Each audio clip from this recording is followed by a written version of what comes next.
Emmanuel Milimono, on te revient pour parler cette fois-ci de Khalil Kaba qui donc a été libéré hier, évidemment. Oui, hier en fin de journée, il a pu regagner son domicile après avoir été entendu par le procureur puis par un juge d'instruction. Et il est rentré à la maison sous contrôle judiciaire. Mais il faut quand même le rappeler et c'est le lieu de saluer peut-être la clairvoyance même du procureur. Parce qu'à un moment, on s'est posé la question ici de savoir qui a déclenché cette action contre Ibrahima Khalil Kaba. Parce que les faits qui ont été portés à sa charge par le fameux porte-parole de la gendarmerie nationale, qui parlait notamment d'atteinte à la vie privée, n'ont pas été retenus par le procureur. Ouais, ça veut dire que ça donne deux lectures. La première lecture, c'est que le procureur n'a pas déclenché l'action. On lui a apporté l'action et donc il l'a regardée, il a trouvé qu'elle n'est pas conforme au contenu du dossier. Ouais. La deuxième chose, c'est qu'il y avait peut-être tout simplement au niveau de la gendarmerie un acharnement. Bien. Parce que si l'argument sur lequel on s'est basé pour le garder pendant près de 3 jours, le cuisiner, lui soutirer des aveux, cet argument n'est pas reconnu par celui qu'on appelle l'empereur des poursuites. Donc celui qui agit même au nom de la société, lui, on arrive à son niveau, il requalifie les faits, au lieu d'atteinte à la vie privée, il poursuit désormais M. Ibrahima Khalil Kaba pour utilisation frauduleuse d'éléments d'identification, mise à disposition ou diffusion à autrui des données à caractère personnel sans le consentement de la personne concernée. Reste à savoir maintenant, est-ce que la personne concernée a consenti ou n'a pas consenti. C'est peut-être là que c'est de là maintenant que découlera la suite de cette procédure. Et est-ce que la personne concernée porte plainte ou pas? Voilà. Si par hasard Alpha Condé venait à dire je n'ai pas porté plainte, ou bien venait à dire par exemple que je n'ai pas été enregistré sans mon consentement, ça veut dire que finalement l'affaire s'écroule comme un château de cartes. Mais là, comment justement passer à cette vérification? Peut-être qu'il va falloir appeler M. Alpha Condé qui est de l'autre côté, je ne sais pas, à Cuba ou encore aux Émirats, on ne sait pas où il est, mais il va falloir peut-être l'entendre. Et comment l'entendre? C'est cela aussi la question. Absolument. Une commission rogatoire pourrait faire le déplacement. Mais doyen, est-ce que l'affaire justifierait et la mise en place d'une commission rogatoire pour aller déranger un malade? Moi, si on suit la logique de la gendarmerie, j'aimerais bien quand même voir l'ouverture de ce procès et voir comment est-ce qu'il va se tenir, sur quel point on va vraiment poursuivre monsieur Kaba et comment est-ce qu'on va finir finalement par démontrer les accusations, même les faits requalifiés contre lui, comment est-ce qu'on va les démontrer, comment on va l'amener en prison ou le condamner avec sursis pour ce qui est dit ici. Ça m'étonnerait vraiment, mais on se rend compte déjà au fur et à mesure que l'affaire évolue, elle est rincée progressivement et sera peut-être blanche. En attendant, il est rentré chez lui hier et le médecin personnel d'Alpha Condé aussi oui. Non, je voudrais dire que c'est une sorte de désaveu du travail fait par la gendarmerie parce que finalement les faits que la gendarmerie a pompeusement argué contre... En affirmant d'ailleurs. Pompeusement argué contre Khalil, ont été donc requalifiés par le juge d'instruction qui estime que à date, il n'y a pas d'atteinte à la vie privée, comme cela nous avait été présenté.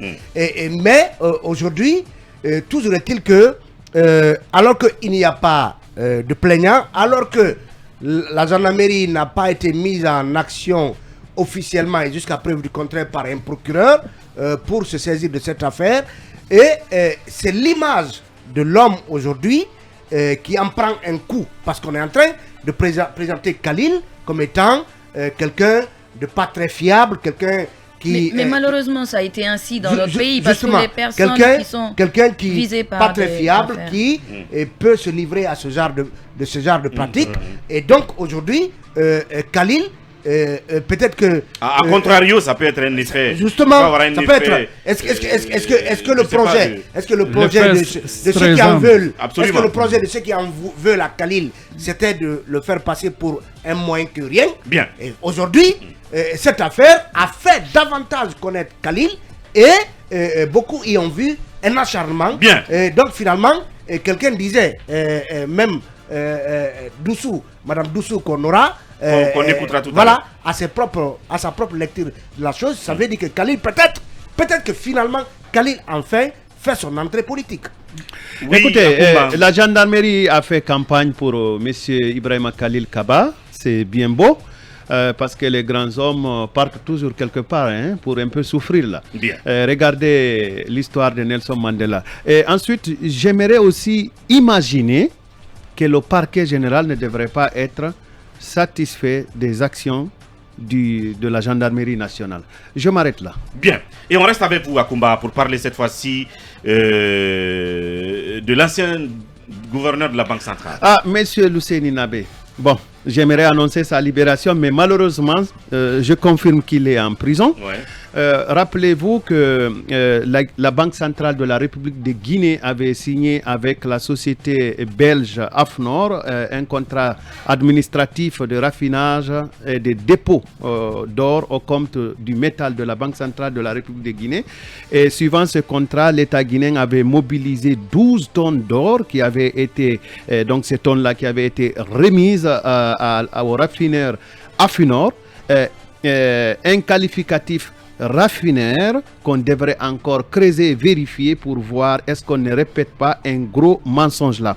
Donc au fur et à mesure, l'État a décidé de vendre 9 tonnes d'or. Il lui restait à peu près 3 tonnes et quelques, donc disons 3 et poussière.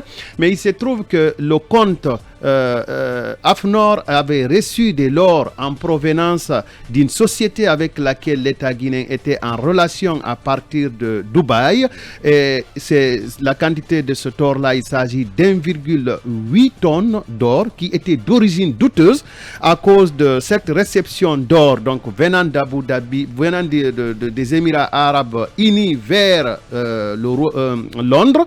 La police londonienne a ouvert une enquête et a sanctionné, si vous voulez, AFNOR. Donc AFNOR a été obligé de payer une lourde pénalité qu'elle souhaiterait mettre en charge contre les avoirs de la Guinée.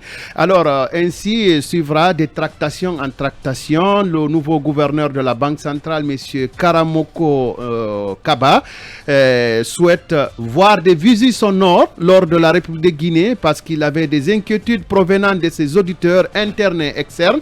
Donc, il s'agit de l'auditeur KPMG et ainsi il décidera de faire un déplacement vers Guingamp à Bruxelles, donc en Belgique, donc pour voir l'or. Malheureusement, il n'accédera pas à l'or. Et malheureusement également, en février, AFNOR écrira à la Guinée pour dire que désormais, tous les comptes de la République de Guinée sont gelés, puisque AFNOR trouve que la Guinée n'arrive pas à respecter la loi de la conformité qui les lie.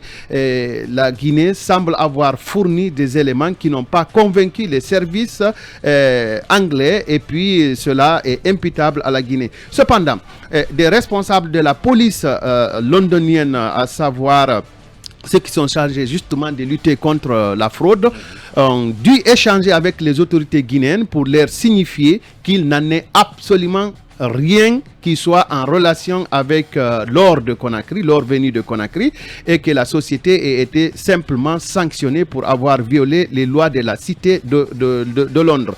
Donc, monsieur Mamadi Kondé, qui est l'un des signataires du côté de AFNOR, donc qui avait pris la garantie de tout faire pour que la Guinée accède à son or et que la Guinée puisse visiter cette cargaison d'or, avait pris cet engagement le 25 janvier janvier 2022 que je me permettrai de lire in extenso. Peut-être que ça va un peu donner du mauvais goût, mais je cite, j'ai sous-signé M. Mamadi Kondé, opérateur économique domicilié à Kipé, je sorte ses numéros de téléphone, représentant local de la société de raffinage AFNOR, m'engage en cette qualité ce jour, mardi 25 janvier 2022 à 21h40 devant le haut commandement de la gendarmerie nationale à fournir les factures des frais relatifs au raffinage par AFNOR de 12,6 tonnes d'or de la Banque centrale de la République de Guinée de 2015 à 2021.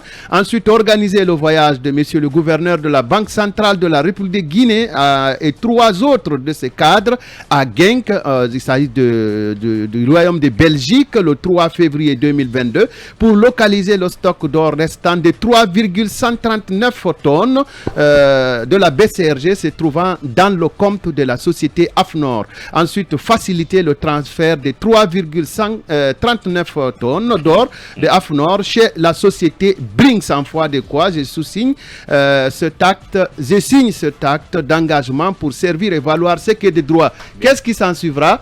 Il va se volatiliser, il va sortir de la Guinée et probablement il devrait être localisé vers les pays voisins.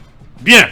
Et c'est sûr que nous aurons d'autres informations pour ce dossier. Mais en attendant, la pause s'impose. Nous nous retrouverons derrière.